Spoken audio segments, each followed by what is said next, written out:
मध्य प्रदेश, छत्तीसगढ़, राजस्थान में कौन बनेगा मुख्यमंत्री, इस पर अभी तक सस्पेंस कायम है।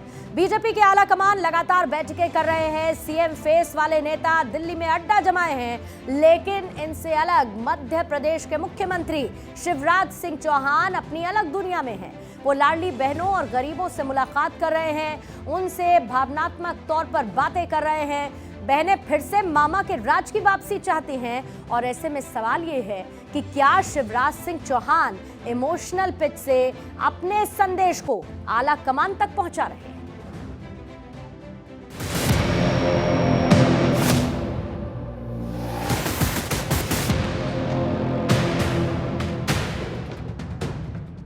मुख्यमंत्री मध्य प्रदेश का बनना है, लेकिन जुटान दिल्ली में है। बीजेपी के तथाकथित मुख्यमंत्री फेस दिल्ली से देश के दिल यानी मध्य प्रदेश को साधने में जुटे हैं, लेकिन मामा यानी शिवराज सिंह चौहान दूर से ही इमोशनल पिच पर बैटिंग कर रहे हैं। मध्य प्रदेश से कैसे आला कमान को साध रहे हैं, पहले इन तस्वीरों को देखिए।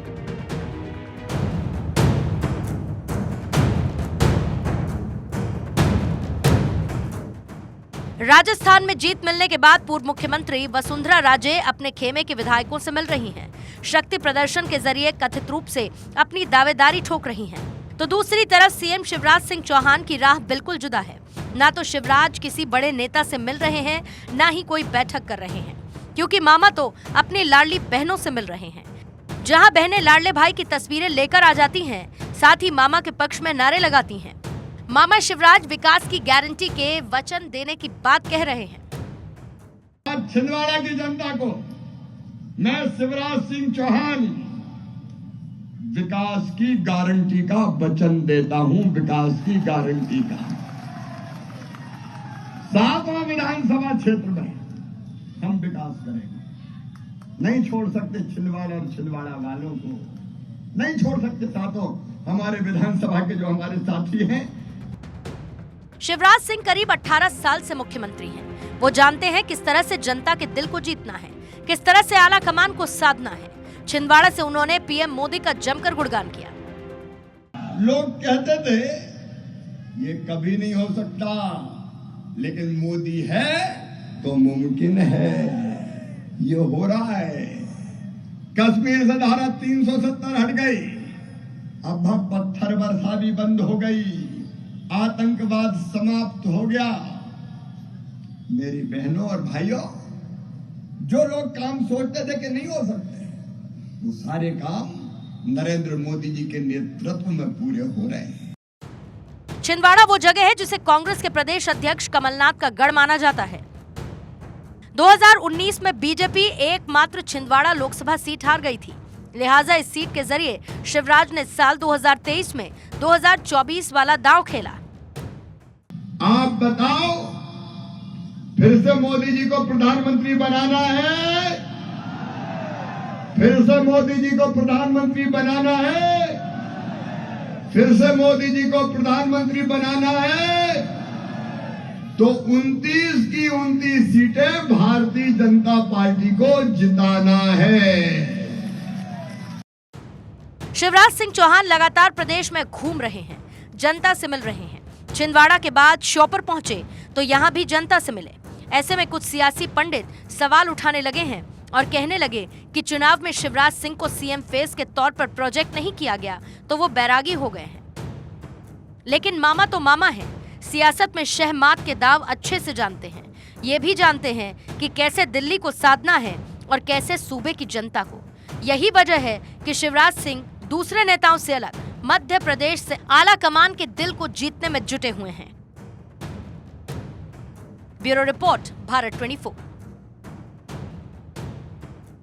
राज्यसभा में सत्ता पक्ष और विपक्षी सांसदों पर अपनी चुटीली टिप्पणियों से माहौल को हल्का करने वाले सभापति जगदीप धनखड़ बड़े दर्द में नजर आए। उन्होंने अपने स्टाइल में विपक्ष के नेताओं को जमकर सुनाया।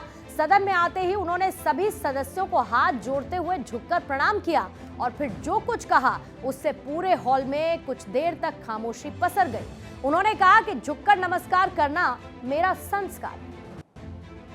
ऑनरेबल मेंबर्स, मुझे आजकल ये भी देखना पड़ रहा है कितना झुकूं, किसके सामने झुकूं, फोटोग्राफर कहाँ से क्या ले रहा है, कौन इंस्टाग्राम पर डाल देगा, कौन ट्विटर पर डाल देगा, कौन मेरी रीढ़ की हड्डी को तय करने लगेगा। तो मैं बताना चाहता हूँ, झुकना और नमस्कार करना मेरी आदत है। ये नहीं देखता सामने कौन है। आप तो बहुत सम्मानित हैं। दरअसल वो सोशल मीडिया पर वायरल किए जा रहे उनके वीडियोस को लेकर आहत नजर आए और इस वीडियो में वो प्रधानमंत्री मोदी को झुककर नमस्ते करते हुए दिखाई दे रहे हैं। इस वीडियो को लेकर उनके बारे में कुछ आपत्तिजनक टिप्पणियां की जा रही थी और इसी को लेकर उनकी प्रतिक्रिया आज सुनाई। और इसी बीच में बड़ी खबर, बीजेपी राष्ट्रीय अध्यक्ष के घर पहुंची हैं वसुंधरा राजे।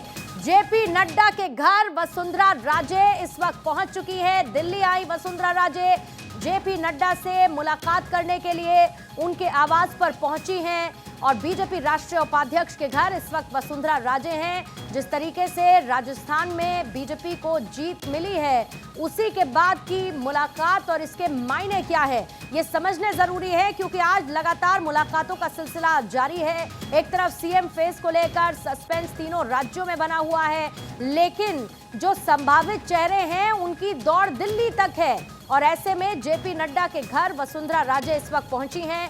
दोनों के बीच इस वक्त बैठक जारी है और जीत के बाद की ये मुलाकात भी हो सकती है। मुलाकात करने के लिए जेपी नड्डा से वसुंधरा राजे इस वक्त मौजूद हैं और राजस्थान में मिली जीत के बाद की ये मुलाकात जब पहुंची हैं वो जेपी नड्डा के घर, उनके आवास पर। पॉलिटिकल एडिटर आदिति नागर और ज्यादा जानकारी के साथ इस वक्त जुड़ चुकी हैं। आदिति, संकेतों के बीच क्या कुछ मायने इस मुलाकात के? देखिए, बिल्कुल बहुत बड़े मायने हैं इस मुलाकात के और ऐसे में वसुंधरा राजे का जो ये मुलाकात है जो अभी जेपी नड्डा के आवास पर शुरू हुई है, वो राजस्थान के लिए निर्णायक होगा। सीनियर लीडर है, 2 बार की एक्स चीफ मिनिस्टर उनको कहा जाता है और ऐसे में तमाम तरीके के अटकलों के बीच कि कौन रहेगा, कौन रेस में आगे है, कौन पीछे है, सबसे निर्णायक बैठक की होगी। देखिए, एक निर्णायक बैठक जो पिछले 2 दिनों से लगातार चल रही है, जिसमें प्रधानमंत्री मोदी और अमित शाह 1-to-1 मुलाकात कर रहे हैं, वो एक सबसे ज्यादा प्लानिंग की और एग्जीक्यूशन की मीटिंग होती है। इसके अलावा राजस्थान के लिहाज से वसुंधरा राजे जेपी नड्डा की मुलाकात, देखिए जेपी नड्डा जो कुछ भी केंद्रीय नेतृत्व संगठन सोच रहा है वो बताने वाले हैं। वसुंधरा राजे क्या सोच रही हैं, पिछले दिनों तमाम तरीके की अटकलें निकल कर आई राजस्थान से, गुटबाजी को लेकर, विधायकों की बैठकों को लेकर, बंदी को लेकर, उस पर भी वसुंधरा राजे अपनी बात रखेंगी। अब पूर्णिमा देखिए, समझिए एक बात कि अगर क्या ट्रांजिशन फेज में है भाजपा, क्या पुरानों से नए के फेज में है भाजपा, या पुरानों को लेकर चलना चाहती है तो उसका टेन्योर क्या होगा, और अगर टेन्योर को लेकर नहीं होता, नए चेहरों को होता है, तो फिर वसुंधरा राजे किसको चाहती हैं और फिर ऐसी स्थिति में वसुंधरा राजे की क्या आगे की भूमिका रहने वाली है। इन तमाम मुद्दों पर आज चर्चा होनी है। इसीलिए राजस्थान के इस रण में, इस डिसाइसिव रण में कि भाई किसको बनाना है, ये वाली मुलाकात सबसे महत्वपूर्ण मानी जा रही है। लेकिन इसके साथ आदिति, कई संभावित चेहरों के नाम भी राजस्थान को लेकर सामने आ रहे हैं। इसमें वसुंधरा राजे की इस मुलाकात के बीच में वसुंधरा राजे का से कितना मायने रखता है, क्योंकि टिकट डिस्ट्रीब्यूशन में तो उनका से दिखाई दिया, लेकिन सीएम फेस को लेकर वो खुद या कोई और, इसमें उनका से कितना मायने रखता है? देखिए, उनका से बहुत मायने रखता है, लेकिन केंद्रीय नेतृत्व को ये पता है, पहला उनके पास आंकड़े हैं, दूसरा, और आंकड़े जब होते हैं तो हम आप स्ट्रॉन्ग फैसले ले सकते हैं। आज तक अमित शाह, नरेंद्र मोदी ने अपनी सरकार में स्ट्रॉन्ग फैसले इसलिए लिए क्योंकि उनके पास नंबर थे ज्यादा।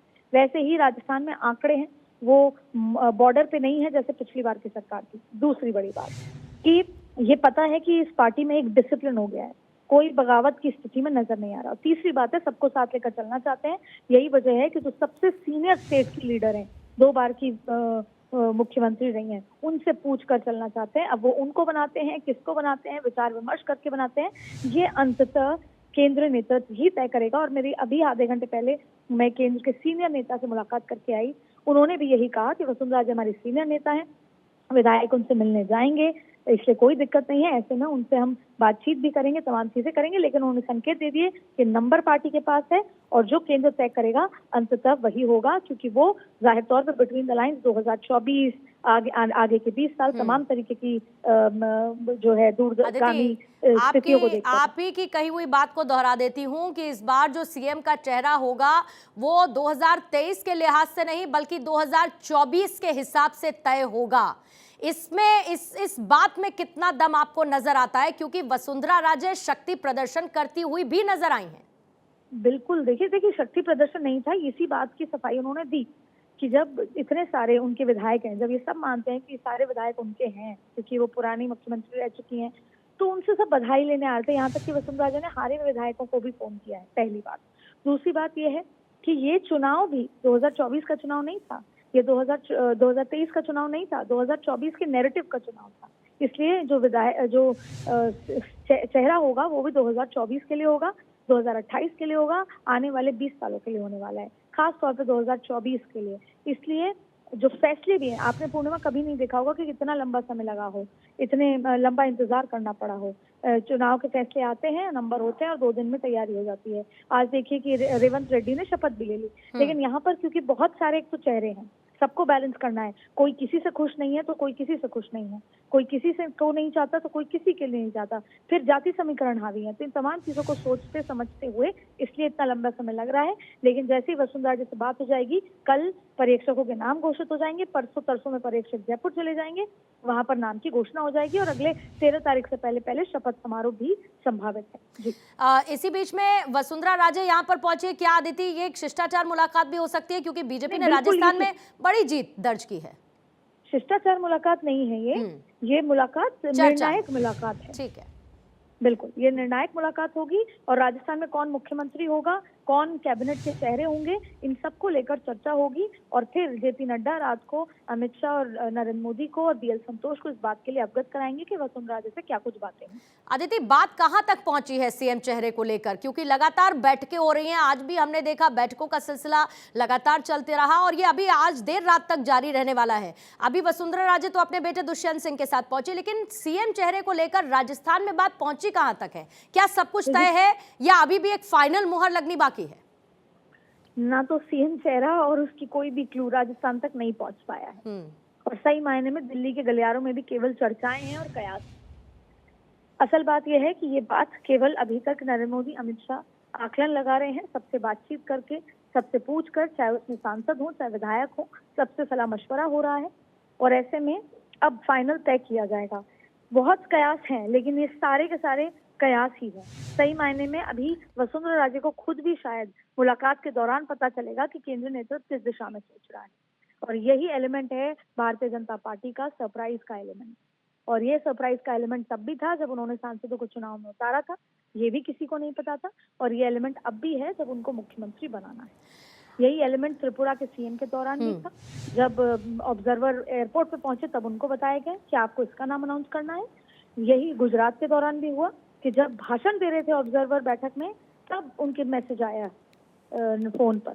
इसलिए ये सरप्राइज एलिमेंट जारी रहेगा और ये आप जब देखते हैं कि विस्तार होता है केंद्र कैबिनेट के अंदर, कैबिनेट के विस्तार और उसमें भी नाम नहीं पता होते, लास्ट दिन पता चलते हैं जो चाय पीने जाते हैं अमित शाह मोदी के घर पे, नरेंद्र मोदी के आवास पर।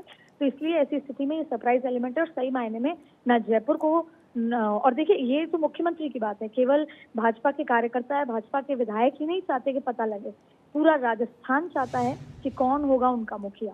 तो बेसब्री से इंतजार है, उम्मीद करते हैं कि अगले 24 घंटे के अंदर इसका खुलासा। अभी आपने कयासों की बात की अदिति, तो जल्दी से उन्हीं कयासों पर बात कर लेते हैं। वसुंधरा राजे तो पहुंच गई हैं जेपी नड्डा के घर मुलाकात करने, राजस्थान से संभावित चेहरे कौन से निकलकर सामने आ रहे हैं मुख्यमंत्री के लिए? देखिए खुद वसुंधरा राजे का नाम अभी भी रेस में सबसे आगे है। अब अगर ट्रांजिशन फेज है बीजेपी का, पुराने युग से नए युग में जाना है तो उनका नाम तो चढ़ जाएगा। ऐसे में फिर सवाल उठता है कि क्या उनको विधायकों के अंदर से बनाना है। अब विधायकों के अंदर से बनाना है तो फिर दिया कुमारी का नाम है, राज्यवर्धन सिंह राठौड़ का नाम है, कालीचरण सर्राफ का नाम है, अजमेर नॉर्थ से आते हैं सिंधी नेता हैं उनका नाम है। इसके अलावा ऐसे बहुत लंबी फहरिस्त है। फिर अगर आप ये कहें कि नहीं विधायकों में से नहीं बनाया जाएगा तो विधायकों के बाहर यानी कि कोई केंद्रीय नेता को बनाया जाएगा, तो फिर उसमें गजेंद्र सिंह शेखावत का नाम है, अश्विनी वैष्णव का नाम सबसे आगे, पिछले 2 दिन में अगर सबसे आगे कोई नाम है तो वो अश्विनी वैष्णव का रहा है। तो ये तमाम वो नाम है, इसमें अर्जुन राम मेघवाल का भी नाम है। अब ऐसे में जाति समीकरण अगर देखा जाए तो अश्विनी वैष्णव को ओबीसी कैटेगरी मानते हैं, अर्जुन राम मेघवाल को एससी मानते हैं, गजेंद्र सिंह शेखावत बना है, जनरल कैटेगरी के हैं, राजपूत समाज से हैं। तो ये तमाम तरीके के समीकरण हैं, लेकिन इसमें जाति समीकरण देखा होगा। और तीनों ही राज्यों में जिस तरीके से मुख्यमंत्री बनाए जाएंगे, ये ऐसे बनाए जाएंगे कि जो विपक्ष का जो ये जाति जनगणना और ओबीसी आरक्षण का मुद्दा है उसको धराशायी कर दिया जाए। कब तक अदिति माना जा रहा है ये मुलाकात चलने वाली है? आज का कार्यक्रम अगर मैं वसुंधरा राजे का पूछूं तो क्या वो सिर्फ इस मुलाकात तक ही सीमित है? कब तक मुमकिन है जेपी नड्डा के आवास पर ये बैठक चलेगी? 1 घंटे की ये मुलाकात है। पहले इसके बाद ज्योतिरादित्य सिंधिया की मुलाकात होगी, उससे पहले योगी आदित्यनाथ मिल के गए। और माना जा रहा है कि ये मुलाकात 8:10 पर शुरू हुई है, तो लगभग 9:15 बजे तक चलेगी। और वैसे भी जेपी नड्डा और वसुंधरा राजे के अदर देन पॉलिटिक्स एक अच्छे घरेलू संबंध है, व्यवहारिक संबंध है, तो संभवतः डिनर भी यहाँ पर होता है। लेकिन लगभग 1-1.25 घंटे की ये मुलाकात होनी तय मानी जा रही है, क्योंकि ये वास्ट सब्जेक्ट है, बहुत मुद्दों पर चर्चा होगी। वसुंधरा राजे अपना रुख रखेंगी, अगर उनके हिसाब से चीजें होती हैं या उनके विपरीत होती हैं तो वसुंधरा राजे अभी तक बहुत काम रही हैं, पर मैंने लंबे समय उनको कवर किया है। मैं जानती हूँ कि वो अपना जो बात है वो खुलकर रखती हैं, तो जाहिर तौर पे वो केंद्र नेतृत्व के सामने अपनी बात खुलकर रखेंगी, पुरानी बातों को, नई बातों को तमाम तरीके से रखेंगी और आगे कैसे जाना चाहिए वो भी रखेंगी। तो आज वसुंधरा राजे इस बैठक में खुलकर बात रखेंगी, जेपी नड्डा अपनी बात बताएंगे। तो ये बैठक 1 घंटे से ज्यादा, 1.25 घंटे तक चलने तो मिनिमम मान सकते हैं। तो ये वाइस वर्सा की स्थिति भी आदिति जाहिर है कि देखने को मिलेगी। अगर वसुंधरा राजे अपनी बात रखेगी तो जेपी नड्डा भी बीजेपी की इस स्ट्रैटेजी के साथ मुख्यमंत्री के चेहरे को लाने को लेकर प्लानिंग कर रही है, किस तरीके से उसका एग्जीक्यूशन करेगी, 2024 के लिहाज से इसके क्या मायने हैं, फिर तो ये वाइस वर्सा स्थिति भी जेपी नड्डा की तरफ से देखने को मिलेगी। बिल्कुल, देखिए दोनों वैसे भी पुराने बहुत अच्छे रिश्तों में हैं, दोनों एक दूसरे के मिजाज को समझते हैं, दोनों भारतीय जनता पार्टी के काम करने के तरीके को समझते हैं, दोनों ये समझते हैं कि बदली हुई भारतीय जनता पार्टी कैसे काम करती है, पहले की भारतीय जनता पार्टी कैसे काम करती थी। इसलिए एक दूसरे से बातचीत करेंगे, विचार विमर्श करेंगे। वसुंधरा राजे से जो केंद्र नेतृत्व अभी तक चाहता है वो वसुंधरा राजे के सामने आज जेपी नड्डा रखेंगे। अब जेपी नड्डा क्या बात करते हैं कि वसुंधरा राजे को बना रहे हैं तो उनका टेन्योर क्या होगा तो उनके साथ कैबिनेट में चेहरे कौन होंगे, डिप्टी सीएम कौन होंगे, अगर वो नहीं होंगी तो फिर उनकी चॉइस क्या है, कौन होना चाहिए, अगर कोई और होगा तो फिर वो उनका अगले 5 साल पद क्या है। इसकी संभावना कितनी है टेन्योर पूरा ना हो और एक तय समय के लिए ये टेन्योर रखा जाए और उसके बाद एक नए चेहरे को सामने लाया जाए, इसकी संभावना कितनी ज्यादा है? और अगर उस टेन्योर पे चर्चा होनी है तो वो टेन्योर क्या होगा, सूत्र क्या बता रहे हैं इसको लेकर? ये सब कयासों का बाजार है, पहला। दूसरा, टेन्योर की बात सिर्फ इसलिए हो रही है कि 2024 सामने है और वसुंधरा राजे के समर्थक राजस्थान में बहुत हैं। लेकिन देखिए, नरेंद्र मोदी ने ये तो बता दिया कि हम विधानसभा के चुनाव भी अपने चेहरे पर, अपने दम पर जीत सकते हैं। इसलिए ये कहना कि केवल 24 तक के लिए वसुंधरा राजे को आगे लाना है तो ये शायद सही नहीं होगा। संभवतः देखिए तमाम तरीके की बातें आ रही हैं। बात यह आ रही है कि वसुंधरा राजे से पूछा जाएगा कि इस बार नेतृत्व किसी नए चेहरे को उतारना चाहता है। शिवराज सिंह चौहान, रमन सिंह, वसुंधरा राजे के बाद जो दूसरी पीढ़ी है उसको आगे लेकर आना चाहता है, तो उसमें तीनों की ही विचार विमर्श और उनसे पूछ कर रखा जाएगा। और हम लोग फेयर तरीके से जर्नलिज्म करते हैं, इसलिए हम ये बताना चाहते हैं कि एक ऑप्शन ये भी हो सकता है, एक ऑप्शन ये भी हो सकता है, एक ऑप्शन ये, पर जो ज्यादातर चीजें बाहर निकल कर आ रही हैं उसमें यही निकल कर आ रहा है। देखिए, नंबर है नरेंद्र मोदी और भारतीय जनता पार्टी के पास, पहला, तो इससे नंबर का डर नहीं है। दूसरा, बहुत सारे इंडिपेंडेंट, हमेशा ये तरीका होता है कि वो सरकार के साथ चले जाते हैं क्योंकि वो अपना काम कराना चाहते हैं, डेवलपमेंट का काम कराना चाहते हैं। दूसरी बात है, यानी नंबर बढ़ जाते हैं। तीसरी बात है, आज की भाजपा में किसी विधायक को बगावत करने वाली स्थिति नजर नहीं आती। तो चौथी बात यह है कि शांति से सब कुछ हो, इसलिए सीनियर नेताओं से पूछकर उनको सेटिस्फाई करके उनको रीजनिंग और लॉजिक रीजनिंग देने के बाद उनसे विचार विमर्श करने, जिससे कि जब नाम अनाउंस हो तो किसी भी तरह की नाराजगी ना हो। तो संभवतः यही चल रहा है। लेकिन मैं ये आपको प्रॉमिस करती हूँ पूर्णिमा, क्योंकि जो उत्साह मुझे आप में नजर आ रहा है, ये प्रॉमिस है कि मुलाकात के बाद क्या कुछ होगा, कल तक क्या होगा, ये सबसे पहले भारत 24 ही बताएगा। और मैं पूरी कोशिश करूंगी कि जो हमारे दर्शक हैं उनको सबसे पहले मुख्यमंत्री कौन होगा ये भारत 24 के माध्यम से पता है। लेकिन भारत 24 के माध्यम से आदिति एक एक तस्वीर उस चीज की भी देखने को मिल रही है जब दिल्ली की दौड़ लगाई जा रही है। संभावित दिल्ली की दौड़ अभी और कौन कौन लगाने वाला है? आज या कल के दिन में कौन कौन नजर आएगा दिल्ली में डेरा जमाए हुए? देखिए, राजस्थान के लिहाज से सबसे महत्वपूर्ण चेहरा आज दिल्ली में है वसुंधरा राजे। कल दिल्ली में आपको अशोक गहलोत भी नजर आएंगे, लेकिन वो परसों वो कारण दूसरे होंगे, उनकी रिव्यू बैठक है। वैसे ही अगर भाजपा के लिहाज से कहें तो बहुत सारे विधायक हैं जो चुपचाप आ रहे हैं, मिल रहे हैं, जा रहे हैं, क्योंकि विधायकों को कहा गया है कि आप राजस्थान में रहिए, जयपुर में रहिए, लेकिन फिर भी वो आ रहे हैं, अपने अपने नेताओं से मुलाकात कर रहे हैं। लेकिन अगर सबसे महत्वपूर्ण चेहरे के लिहाज से देखें तो सबसे महत्वपूर्ण चेहरा वसुंधरा राजे हैं। हाँ, ये बात अलग है कि कुछ इंडिपेंडेंट भी यहाँ पर मुलाकात करने आ सकते हैं, लेकिन शायद वो छुपी हुई मुलाकात होगी। लेकिन देखिए, आज चंद्रभान आख्या खुलकर मिले, जो कि इंडिपेंडेंट लड़े, बीजेपी के बागी थे, जीत कर आए, और नरपत सिंह राजवी को हरा कर आए, लेकिन वो आज जेपी नड्डा से मुलाकात भी करी, बुके भी दिया और फोटो ट्वीट भी की गई। तो ये साफ नजर आता है कि जो 115 का आंकड़ा और लंबा चला जाएगा, जो बीजेपी के जितने भी बागी हैं वो बीजेपी के साथ समर्थन में आके खड़े हो जाएंगे। ऐसे में अभी दौड़ बहुत लगेगी, लेकिन आज की ये बैठक है, ये सबसे महत्वपूर्ण है, निर्णायक है, और जो दिल्ली की दौड़ में सबसे इम्पोर्टेंट चेहरा आज दिल्ली में है, तो इस राजस्थान के डिसीजन। ठीक है आदिति, इस पर आप अपनी नजर बनाए रखिएगा। ये बड़ी खबर इस वक्त की, जेपी नड्डा के साथ वसुंधरा राजे की बैठक,